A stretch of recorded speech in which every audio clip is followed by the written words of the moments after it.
This episode contains discussions of suicide. Listen at your own discretion. It is Sunday, the 10th of November, 2024. My name is Pigeon Rose, and this is my song of the day.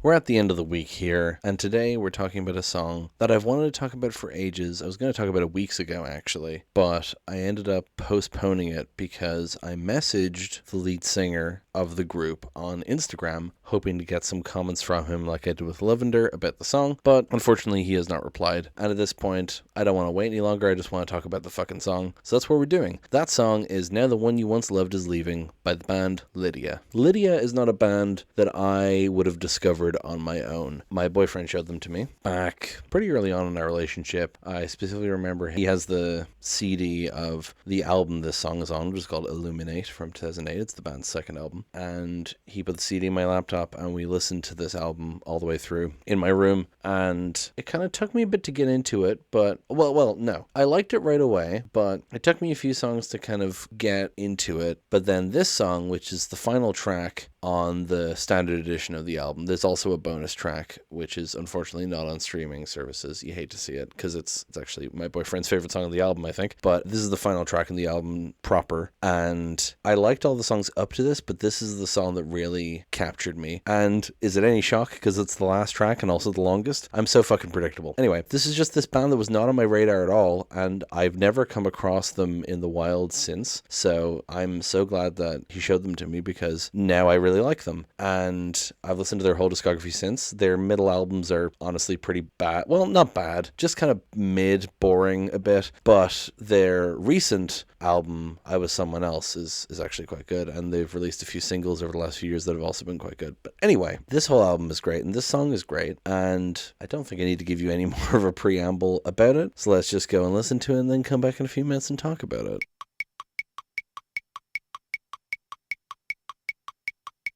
And that is Now the One You Once Loved Is Leaving by Lydia. Man, just a great song. I love the energy it has because it feels like a metal song at the start and also kind of operatic. It kind of gives me like almost Phantom of the Opera vibes or something with the way it goes like do do do do do do do do. Do. It's just like it has this kind of musical, theatrical feel to it, you know what I mean? So you probably noticed there are two vocalists. The main vocalist, who is the kind of main guy behind the band, is Leighton Antleman, which is the guy who didn't reply to my fucking Instagram message. So thanks, Leighton. I'm going to try and message him again about future songs, but anyway. And the female vocalist is Mindy White. Now, she is no longer in the band. I think she left after their Actually, I think it was just after this album that she left. This might be the only album she's on, actually. She left in 2010. And then they went on hiatus and they came back without her. It's mostly been Leighton on lead vocals, which is one of the reasons why their middle albums aren't as good, I think. I like the interplay of his voice with other people's, although his voice is great. When they re-recorded and reimagined the first album, they actually had their original singer, Maria Saiz de Cecilia, reappear. So that's cool. Anyway, Mindy White, as far as I can tell, is only on this album, but she did some great work, especially on this song. Yeah, I just love how this song feels. Let's talk about the lyrics. Tell me how I finally figured it out that now you're caught in the things you said you'd never do, and now it's starting to show like her skin fell out of her clothes. She's got a list of moves to make. I'm gonna be upfront here, by the way. The lyrics I'm reading are from Genius, as they always are, and there's typos here because this is not a well-known song, so I don't know if these are correct. Actually, they feel like the kind of band where they put all their lyrics on their website. Hold on, I'm gonna see if I can find more official lyrics. Their domain has not been claimed. Never mind. Well, anyway, I can't find like more official lyrics for this, so I'm just trusting that these lyrics are correct, but there is a typo right away in the first verse, so I don't know how accurate there are, but I'm just judging it based on this because I don't know the lyrics, because I don't know if they are correct. I'm just going to trust it. So anyway, the lyrics I just read out. Tell me how I finally figured it out that now you're caught in the things you said you'd never do. So I tend to think of this song as being about a breakup, but there is one person on Genius who is very insistent on the song being about a partner committing suicide. And I think that's an interesting interpretation. It doesn't have to be suicide, but this song could very much be about someone's partner dying, right? And so it's interesting here that it has like this whole, tell me how I finally figured out that now you're caught in the things you said you never do, really feels like a partner confronting another partner saying, you've been caught, whether it's just like lying or cheating or whatever it is, right? And now it's starting to show like her skin fell out of her clothes. She's got a list of moves to make. Those lyrics don't make any sense to me. I don't know if they're correct. Anyway, the chorus being, stay for me, because it was the first. Yeah, it was the stay for me. Okay, I found a better lyrics website. It still has, it was the first, it was the ... which is interesting. Anyway, and stay on me, not stay for me. Anyway, well, take your time lighting the room. When all's said and done, I bet you're covering. Is it a wonder you're lonely? Taking chances to feel again. I bet you never knew. I bet you never. Stay for me. It was the first. It was the stay on me. Right? Again, I'm not sure about the lyrics here, but lighting the room makes me think of someone brightening up the room, right? Take your time lighting the room when all is said and done. But also, I feel like that means like a lighting, like moving around the room. I don't know why that gives me that vibe, right? But then I bet you're covering, just sounds like covering something up. Is it a wonder you're lonely? What a harsh thing to say to someone. Taking chances to feel again. I bet you never knew. I bet you never. So the first verse was sung by the woman and the second verse was sung by the man. So it sounds like the woman is saying, I caught you in this dishonesty, whether it was cheating or whatever. And then he's saying, I bet you're lying about something too. And I bet you never knew and all this, is how it feels to me. And then you get the chorus again. And then it like slows down and gets quieter. And the bridge is really ethereal. The vocals feel really far away, almost ghostly. Suddenly a cloud must have cut a hole in my head when I was tangled all in your words. How quick to forget we are. With eyes unimpressed, you're sealing the conversations. And are you wondering how things could be, just staring at the surface when all the walls have tendencies, but it's not your fault when no one taught you how, and now the one you once loved is leaving. And then the rest of the song is just repeating that, and now the one you once loved is leaving, and you're so sure that I'd be just fine here, and now the one you once loved is leaving, but you were surely just taking your own time, dear, and now the one you once loved is leaving. So suddenly a cloud must have cut a hole in my head. That person on Genius interprets that as like a cloud of smoke, like the person shot themselves, right? I think that's maybe reading too much into it, because when people talk about a cloud in their head, they're talking about clouded thoughts. So to me, it sounds like a cloud must have cut a hole in my head when I was tangled all in your words. Makes it sound like his words confused her and like sort of like a manipulation or a lie, and this cloud got into her head, like it clouded her thoughts, it gave her this brain fog, you know what I mean? And then how quick to forget we are. With eyes unimpressed, you're sealing the conversations. Makes it sound like,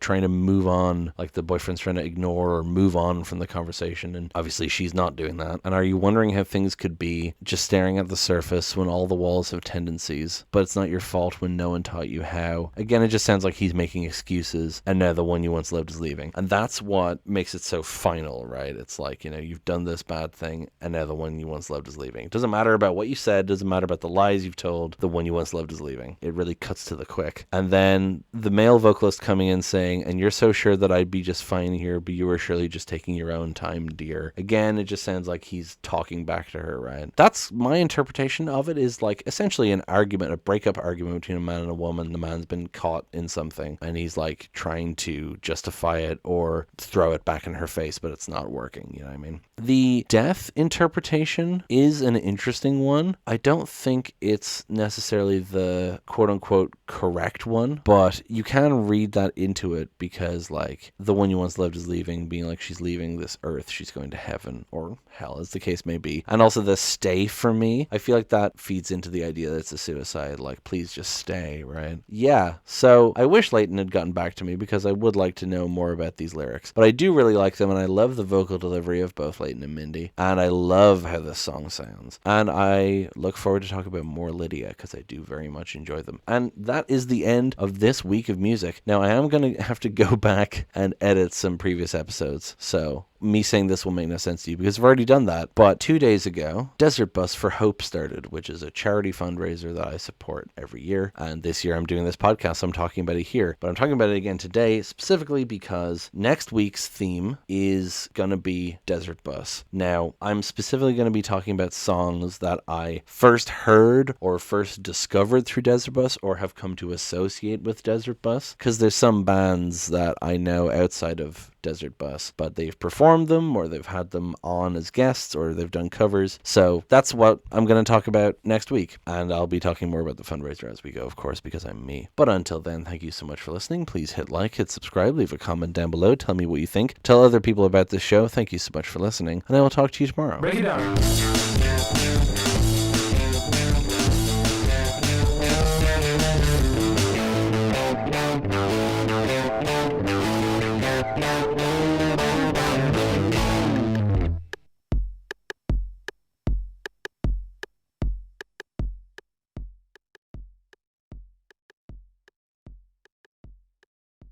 Baby, what a feeling, I was someone else. Baby, what a feeling, I was someone else. I don't ever wanna be a lover anymore. I don't ever wanna be a lover anymore. I'm on the VHS in the tape where we said that was it. Bet you never stay for me, 'cause it was the first, it was so stay on me. Tell me what you think. Tell other people about this show. I'm so Canadian, oh my gosh.